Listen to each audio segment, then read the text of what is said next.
মৰমৰ পৰীক্ষাৰ্থীসকল তোমালোক আটাইকে ইংলিছ জ্ঞান একাডেমি চেনেললৈ আদৰণি জনাই আমি আজিৰ মূল বিষয়টোলৈ আহিব বিচাৰিছোঁ। আজি আমি আলোচনা কৰিব বিচাৰিছোঁ আসাম পুলিচ AB-UB 2024 এক্সামৰ বাবে সিলেবাছৰ আমি আলোচনা কৰিছোঁ। যিকোনো পৰীক্ষাৰ মূল বস্তুটোই হৈছে সিলেবাছ। এতিয়া আমাৰ এই পৰীক্ষাত আমাক 4টা পাৰ্ট লাগিব, ইংলিছ, মেথছ, লজিক্যাল ৰিজনিং আৰু জিকে। তো মেথছত 20 কুৱেশ্যন থাকিব আৰু মাৰ্কস থাকিব 10, অৰ্থাৎ প্ৰত্যেকটো প্ৰশ্নত হাফ মাৰ্কসকে থাকিব। তেনেকৈ ইংলিছত 20 কুৱেশ্যন থাকিব আৰু মাৰ্কস থাকিব হাফকে, 10 মাৰ্কস টোটেল। লজিক্যাল ৰিজনিং তাতো 20টা কুৱেশ্যন থাকিব আৰু আধা নম্বৰকে, টোটেল 10 নম্বৰৰ থাকিব লজিক্যাল ৰিজনিং। আৰু জিকে থাকিব 40টা কুৱেশ্যন আৰু 20 মাৰ্কস থাকিব।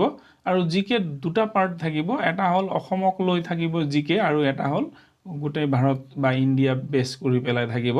প্ৰায় 20টা মানে থাকিব, 2-এটা কুৱেশ্যন কম বেছি হ'ব পাৰে, কিন্তু টোটেল 40টা কুৱেশ্যন থাকিব 20 মাৰ্কস জিকেৰ কাৰণে। তো আমি এনেকৈ আগবাঢ়িম। প্ৰথম কথাটো হ'ল সিলেবাছ আমি জানিব লাগে যিকোনো পৰীক্ষাৰ বাবে।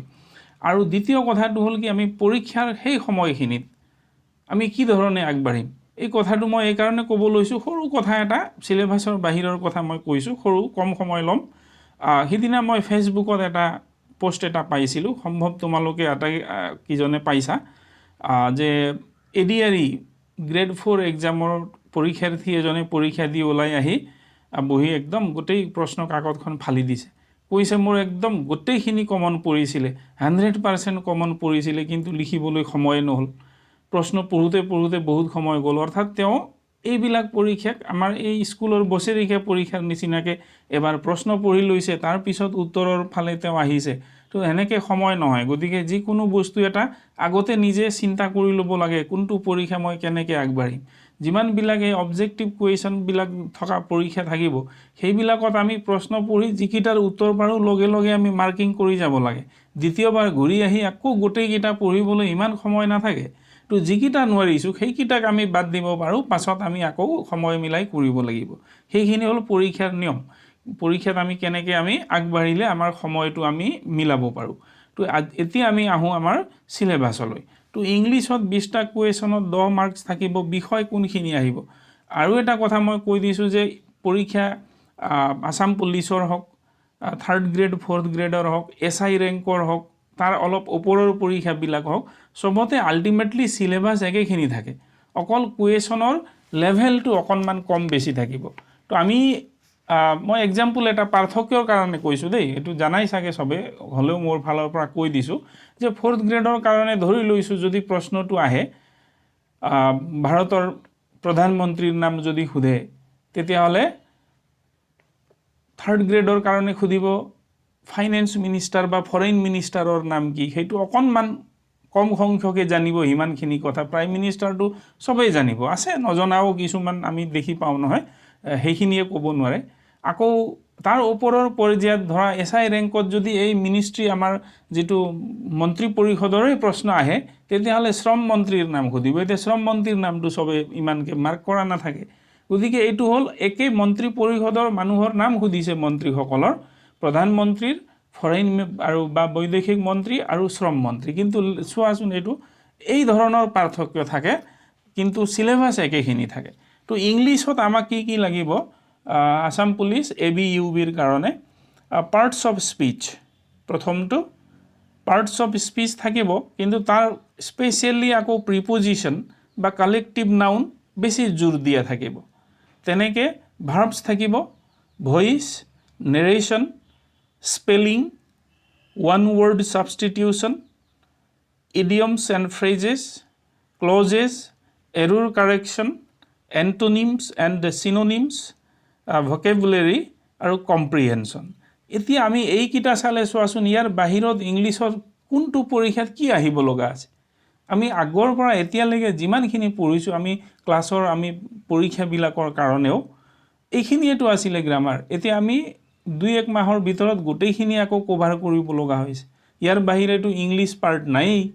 গতিকে যিকোনো পৰীক্ষাত এইবোৰে থাকিব সিলেবাছ। গতিকে তোমালোকে যদি এইটো পৰীক্ষাৰ কাৰণে প্ৰস্তুতি চলাইছা, এইটো আসাম পুলিচত আৰু এটা উপৰঞ্চি থাকিব যে ইয়াত ফিজিকেলটো থাকিব সেইটোতো আমি এক্সেল কৰিব লাগিব আগবাঢ়িব পাৰিব লাগিব গতিকে নিশ্চয় তোমালোকে সকলোৱে ফিজিকেলটো উত্তীৰ্ণ হৈছা তাৰ বাবে মই শুভেচ্ছা জনাইছো আহি থকা পৰীক্ষাৰ বাবেও আৰু ইয়াৰ পাছত মই ক'ব বিচাৰিছো লজিকেল ৰিজনিং ইয়াতো 20টা কুৱেশ্যন 10 মাৰ্কস ইয়াত ৰিজনিং পাৰ্টত আহিব logical reasoning mathematical reasoning alphabetical reasoning হলে তাৰ পিছত analogy puzzles data interpretation coding decoding data analysis এনেকে এতিয়া আকৌ আৰু এটা কথা যে কিছু মানে ভিডিও বনাবলৈ কৰে আৰু কিছু মানে নিজৰ জনা কথাখিনি কাৰোবাক সহায় হ'ব বুলি নলেজ শেয়াৰ কৰে তো মই ভিডিও বনাম বুলি নহয় কাৰোবাক হয়তো সহায় হ'ব বুলি নলেজ শেয়াৰ কৰিব বনাইছো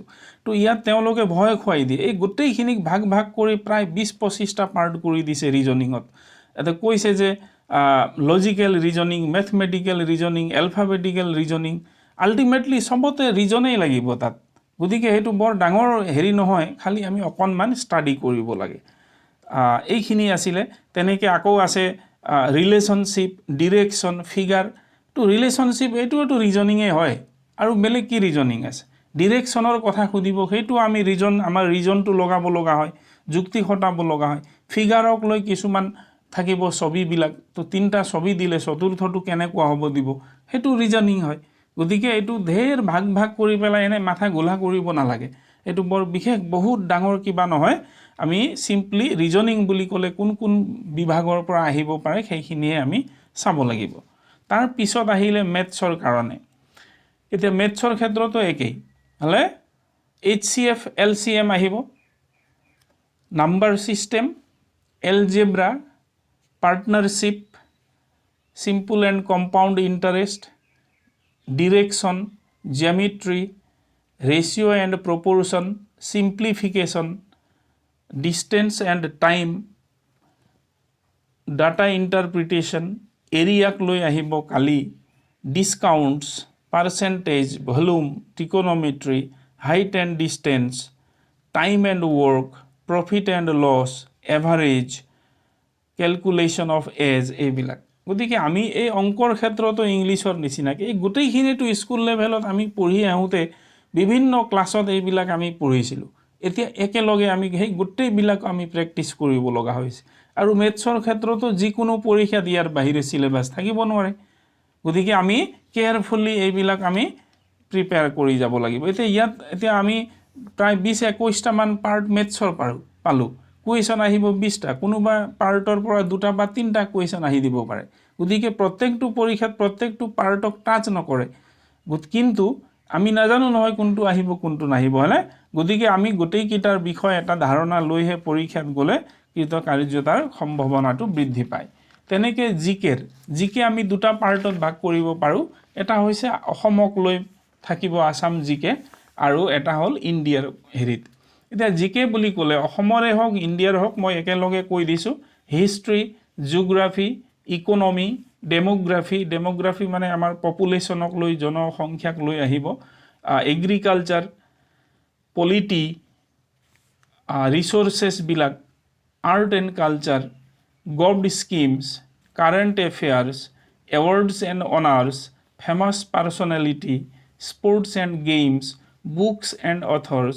অফ আসাম আৰু ইণ্ডিয়া দুইটাই আমি চাব লাগে তাৰ ভিতৰত আৰু আছে environments science and technology Indian constitution আৰু কম্পিউটাৰ এইকেইটা অসম বা ভাৰত বুলি নাথাকে বা কম্পিউটাৰটো নাথাকে বাকিখিনি সাধাৰণতে ভাৰতৰ প্ৰেক্ষাপটত কুৱেশ্যন বিলাক আহিব গতিকে আমি এইখিনি বিষয়ক আমি এটা এটাকে যদি আমি ক্লিয়াৰ কৰি যাওঁ দিনত অন্তত এটা হলেও একেবাৰে যদি ক্লিয়াৰ কৰি যাওঁ তেতিয়া হলে আমি পিছৰ দিনা পঢ়োতে আকৌ আগদিনাখন ক্লিয়াৰ কৰাটো অকমান আমি চাব লাগে বিশেষকৈ জিকেৰ ক্ষেত্ৰত ফটকে পাহৰি যোৱা হয় গতিকে তেনেকে আমি ৰিভাইজ কৰি আকৌ আমি কেইটামান আগবাঢ়িলো তো আজি আমি ইংলিছৰ কেইটামান এটা সেকশন আমি চালো ধৰা ভাৰ্বছক লৈ থকা কুৱেশ্যন বিলাক চালো মেথছৰ অকনমান চালো তো দুই তিনিটা মিক্স কৰি পেলাই যেনেকৈ স্কুলত ক্লাছ বিলাক মিক্স হয় তেনেকৈ কৰিলে আমাৰ পাহৰি যোৱা সম্ভাৱনাটো অলপ কম থাকিব নহলে একেলগে চোৱাই গোটেই আমি আজিলৈকে প্ৰায়